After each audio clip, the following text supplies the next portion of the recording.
Meus amigos, vamos falar do atropelo que o Barcelona deu no Corinthians?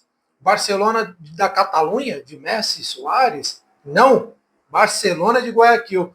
Vamos avaliar como foi essa derrota do Corinthians na Libertadores na noite de ontem.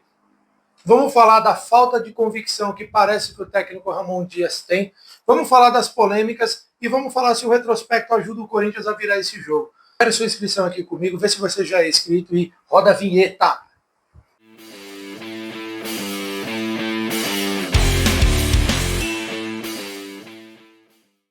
Meus amigos, noite de Libertadores ontem, noite onde tinha tudo para o Corinthians voltar para casa com um resultado positivo. Por que eu digo que tinha tudo? Diante dos últimos jogos, o Corinthians passou pela Libertadores, passou pelo Mirassol quando precisou, estava numa hora boa. Então eu achava que o Corinthians poderia fazer um bom jogo e voltar para decidir em casa mais tranquilo, né? Mesmo porque vai jogar contra o Santos no domingo, eu achei que o Corinthians ia se comportar melhor. Mas aí, meus amigos, não foi nada daquilo, foi um desespero para o torcedor corintiano, né? No primeiro tempo, eu não tenho nada para falar do Corinthians, não tem uma ação que o Corinthians teve. O Corinthians não teve um chute no gol, só para você ter uma ideia de quão ruim foi. Foi tão ruim assim a atuação do Corinthians no primeiro tempo. Calma que dava tempo para piorar, e eu vou te explicar o porquê.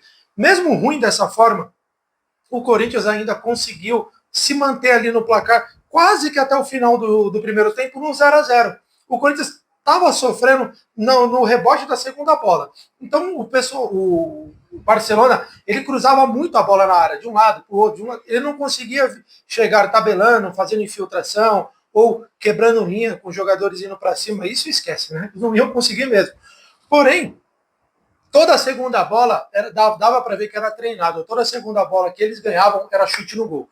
E isso foi começando a dar moral para o time. Moral para o time. O camisa 30 do Barcelona de Guayaquil, o argentino, que eu não me lembro o nome aqui, mas eu lembro da fisionomia dele, era um canhotinho muito bom de bola, viu? Ou pelo menos ontem ali, acho que mostrou a carreira toda. Chamou o jogo para si, ele dá uma enfiada de bola ali, aonde o zagueiro do Corinthians chega atrasado, e aí pênalti, não tem o que falar, pênalti 1-0 para o Barcelona de Guayaquil, muito bem batido o pênalti pelo Corozo, o menino Corozo que está aqui atrás fazendo a festa.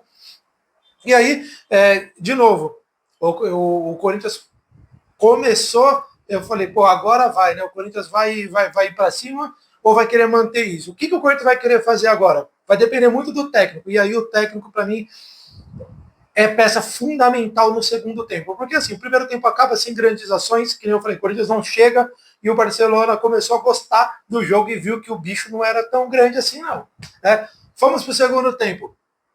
Segundo tempo, o Corinthians faz umas mudanças e aí que eu acho que começa a se perder. Vamos lá. No segundo tempo, de novo, só dá Barcelona de Guayaquil. Só que dessa vez, eles começaram a gostar do jogo e começaram a chegar não só pelas bolas cruzadas, começaram a chegar com infiltração, com tabela. E aí, pessoal, foi questão de tempo. Tá? Questão de tempo para sair o segundo gol. Teve a questão do gol impedido, realmente foi impedido, tá? Porque o jogador ele participa da jogada de uma forma que se ele não tá ali, o Gustavo Henrique ele não ia estar preocupado para marcar ele ali. Então ele atrapalha o Gustavo Henrique que precisa subir de uma forma desgovernada e faz o gol contra.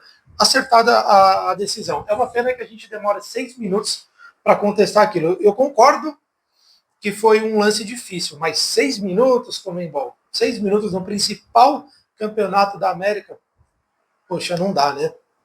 Enfim, e daí foi só ladeira abaixo, porque o técnico Ramon Dias mexe de novo no time e ele mexe mal de novo. E aí eu tenho que concordar com os amigos corintianos que falam, quando o Ramon Dias mexe no time, é um Deus nos acuda. E é verdade. O Barcelona continuou indo para cima, consegue uma jogada de infiltração pela lateral direita deles, lado esquerdo da zaga corintiana, já sai o segundo gol ali praticamente já dando caixão e vela preta, porque o Corinthians não tinha ação.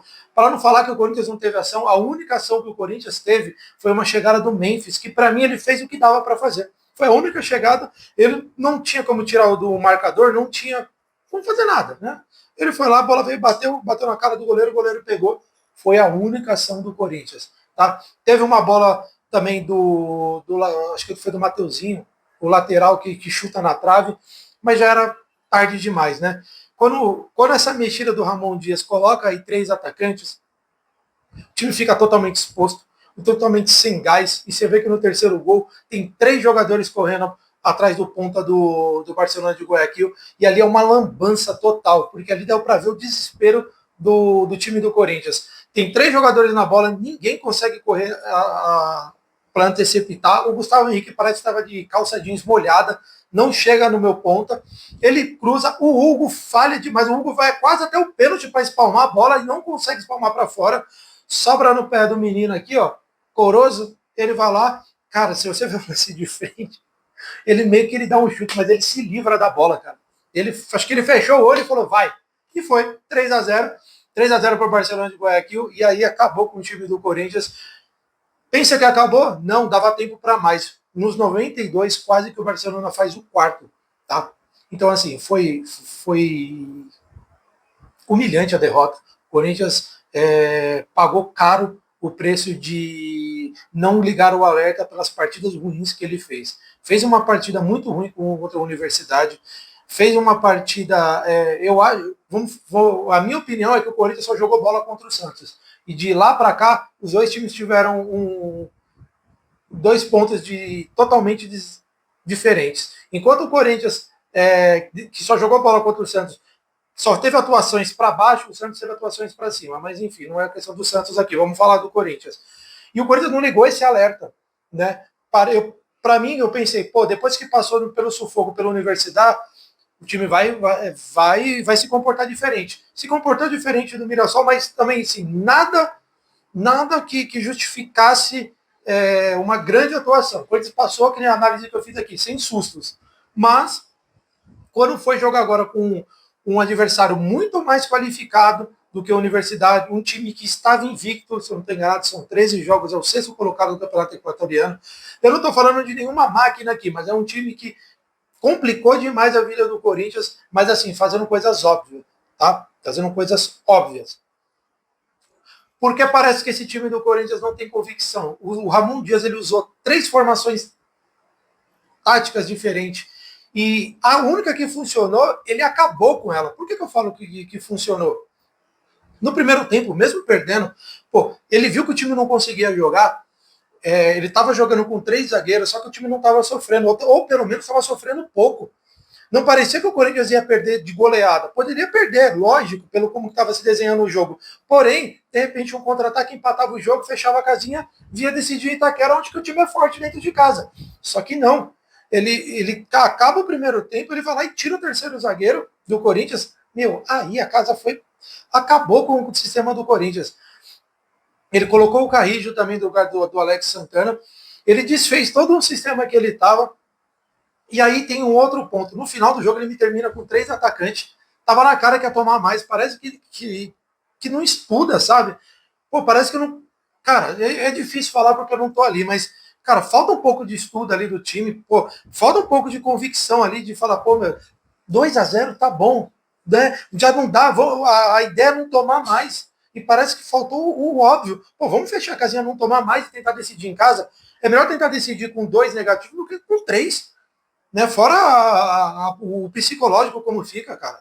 Então, assim, o técnico Ramon Dias, para mim, 80%, 90% responsável por essa derrota do Corinthians, tá? Os jogadores têm culpa e muita culpa, porque foi uma apresentação também muito abaixo do esperado.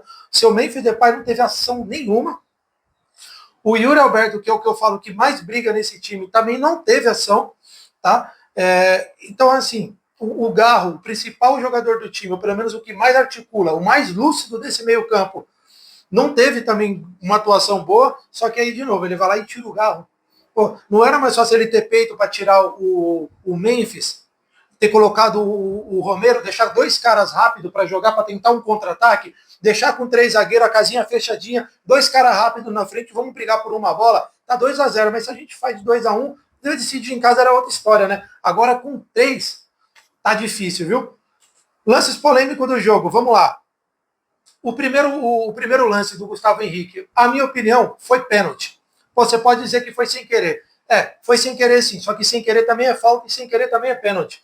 O pênalti que foi marcado em seguida depois, Você vê que o jogador do Corinthians foi sem querer. Ele errou o tempo da bola e acertou. Só que é pênalti. Por que é pênalti do Gustavo Henrique? O Gustavo Henrique se beneficiou da bola ter batido na mão dele. Ele abre o campo de. Ele aumenta o raio de ação dele. Se o braço dele não bate ali, a bola ou ia bater nele, ia continuar ali em perigo, ou ela ia para trás, continuando em perigo, mas da forma que aconteceu, a bola bateu na mão dele, amorteceu para ele, ele conseguiu tirar a bola. Foi sem querer? Concordo que foi sem querer, mas para mim foi pênalti. É interpretativo. O que você acha? Deixa a sua opinião aqui embaixo. Foi pênalti, e o apito amigo corintiano não deu. Brincadeira. Em seguida deu o pênalti que foi, isso aí é indiscutível, e o lance da falta do gol impedido, super acertado, tá? Realmente deveria ter sido anulado o gol, como eu já falei aqui. E aí, será que o Corinthians vira esse jogo? Pô, o retrospecto tem uma matéria no GE falando exatamente disso. Dá uma olhada no que a matéria fala. Timão, abre aspas, Timão só se classificou em um dos 13 mata-matas nos quais perdeu o jogo de ida, mas não com desvantagem de 3 gols. Retrospecto na competição é amplamente negativo. E eu acho que isso pesa demais para o Corinthians, tá? O fator Libertadores pesa demais para o Corinthians. Dá para cravar que o Corinthians não vai passar? Não, estamos falando de um time grande e não é legal apostar contra time grande. Eu nunca vou fazer essa aposta aqui. Está bem encaminhada a classificação do Barcelona? Está bem encaminhada, está bem difícil para o Corinthians. Torcedor corintiano, fala aqui para mim o que você acha. Descarrega aqui embaixo as palavras de incentivo para o Ramon Dias e para esse time corintiano, porque foi brincadeira a apresentação do Corinthians ontem. A hora que tomou 2-0, já era para ter fechado a casinha ali naquele campo duro, aquele campo grama alta.